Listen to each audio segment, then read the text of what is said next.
নমস্কার বন্ধুরা, শিবানী কুকিংস ব্লগে আপনাদের স্বাগত জানিয়ে আমি আজকে আপনাদের ননি ফলের শরবত বানিয়ে দেখাবো। আপনারা পুরো ভিডিওটা দেখবেন। দেখুন বন্ধুরা, আজকে একদম নতুন একটা ফল দেখাবো। এইটা হলো ননি ফল, এর শরবত বানিয়ে দেখাবো। এই ফল পেকে গেলে খেতে হয়। অনেকগুলো হয়েছে, এর মধ্যে আমি এই পাকা তুলে নেব। আমি এই ফল তুলে নিচ্ছি। এইটা হচ্ছে চন্দনা বৌদির গাছ। এইগুলো এখন পাকেনি, আধ পাকা হয়ে আছে, কালকের মধ্যে পেকে যাবে। এই একটা তুলসী গাছ, বড়ল তুলসী বলে। আপনারা তুলসী গাছটাকে কি বলেন কমেন্টে জানাবেন। তুলসীর এইগুলো শীষ হয়েছে। এই হলো ননি ফল, আমি 2 পিস তুলে নিয়েছি। এর শরবত বানিয়ে দেখাবো। ননি ফলের শরবত বানাবার জন্য নুন, লেবু নিয়েছি। আর এই ফলের শরবত বানাবার আগে আপনারা চন্দনা বৌদির শাড়ি দেখুন, শাড়ির ব্যবসা করে।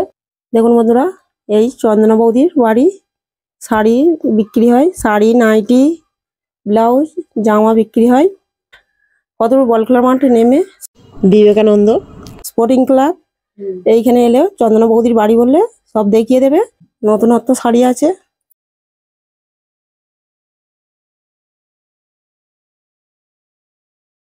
দেখুন কত সুন্দর সুন্দর শাড়ি, আপনারা এলে পেয়ে যাবেন।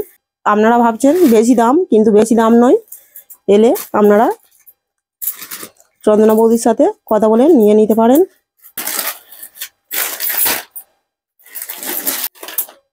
দেখুন এই শাড়িটা কত সুন্দর, কালারগুলো কত সুন্দর দেখুন। আপনারা ভাবছেন ফোনেতেই শুধু কালার দেখাচ্ছে, কিন্তু সামনে এসে দেখলেই পছন্দ হয়ে যাবে।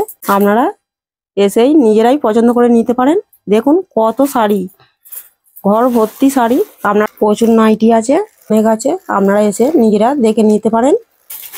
দেখুন ব্লাউজগুলো দেখুন কত সুন্দর, কত সুন্দর সুন্দর শাড়ি। দেখুন সরস্বতী পূজায় পরলে খুব সুন্দর লাগবে এই শাড়িটা। দেখুন বিয়ে বাড়ি পরার জন্য এইসব শাড়ি খুব সুন্দর লাগবে। দেখুন ভিতরেও খুলে দেখানো হচ্ছে, আপনাদের পছন্দ হলে এসে নিয়ে যেতে পারেন। দেখুন এই শাড়িগুলো হালকা মনে হবে না, একদম শাড়ি পরে আছি। এই ফলগুলো পাকলে একদম ননির মতো নরম হয়ে যায়। এই ফলের শরবত বানাবো। পাতাও চা করে খাওয়া যায়। এই ফল অনেক উপকার। ফলটাই দানা ভর্তি। আমি ভালো করে চটকে নিয়েছি। এবার আমি জল দিয়ে দেব। আমি এই ফার্স্ট টাইম করছি, কেমন খেতে আমি নিজেই খাইনি, এই প্রথম খেয়ে দেখবো। এইগুলো দানা ভর্তি, জল থেকে ছেঁকে নিচ্ছি। মা খাওয়ার সময় অন্যরকম একটা গন্ধ। দেখুন কত ফেনা হয়েছে। আমি ছেঁকে নিয়েছি, 1 গ্লাস বানিয়েছি।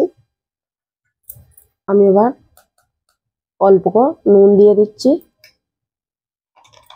শুধু নুন দিয়ে খেতে পারেন, তা নয়তো একটু লেবু রস দিলে সেন্টটা ভালো হবে, ওই জন্য লেবু রস দিয়ে দিচ্ছি। একটু ঘেটে দিচ্ছি। এই দানাগুলো আবার গাছ লাগানো যায়, এই দানাগুলো আমি বাগানে ছড়িয়ে দেব। এই জলটা খালি পেটে খেলেই উপকার। এই ফলের শরবতের রেসিপিটা আপনাদের ভালো লেগে থাকলে শিবানী কুকিংস ব্লগে সাবস্ক্রাইব করবেন ও লাইক দেবেন।